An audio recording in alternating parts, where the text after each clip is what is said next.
Petrol পাম্পের সামনে সড়কে দাঁড়িয়ে থাকা বাসের দিকে হেঁটে যাচ্ছে মুখোশ পরা ৩ জন। ১ মিনিটের মধ্যে বাসটির সামনের অংশে আগুন ধরিয়ে সটকে পড়ে তারা। মুহূর্তেই ভস্মীভূত হয় পুরো গাড়িটি। মঙ্গলবার ভোররাতের এই ঘটনা ধরা পড়ে সিসি ক্যামেরায়। ময়মনসিংহের ফুলবাড়িয়ার ভালুকজান এলাকায় বাসে আগুন দেওয়ার ঘটনা ঘটে। এতে ঘুমন্ত অবস্থায় দগ্ধ হয়ে প্রাণ গেছে বাস চালক জুলহাসের।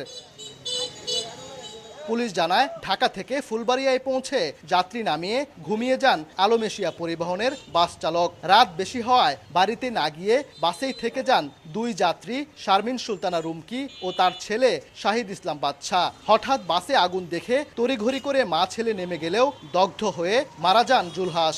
সংসারটা চালাইতো এই ছেলেই, এই বাড়িটা করছে এই ছেলে ঋণ কইরা সমিতন টাকা তুলিয়া গেরামতনে ওনা কেমনে চলমু গো বাবা গো।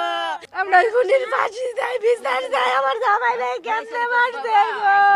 আমরা আশা করব অতি দ্রুত ব্যবস্থা নেবে, তা না হলে এই ফুলবাড়িয়ার জনগণ এটা কোনোভাবেই এটা মেনে নেবে না। যে মারা গিয়েছে আমরা তার পরিবারের প্রতি সমবেদনা জ্ঞাপন করছি, সেই সাথে আমরা তাদের আর্থিক সহযোগিতার ব্যবস্থা করবো ইনশাআল্লাহ। বাসে অগ্নিসংযোগ ও চালকের মৃত্যুর ঘটনায় ক্ষুব্ধ সাধারণ মানুষ। পুলিশ বলছে জড়িতদের গ্রেফতারে কাজ করছে একাধিক টিম।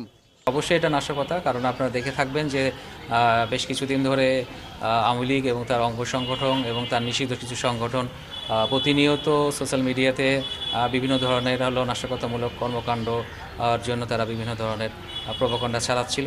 এটা তাদেরই হয়তো বা কাজ হয়ে থাকতে পারে। তাদের শনাক্ত করার আমরা চেষ্টা করতেছি এবং মামলা নিয়ে আমরা প্রয়োজনীয় আইনগত ব্যবস্থা নিই।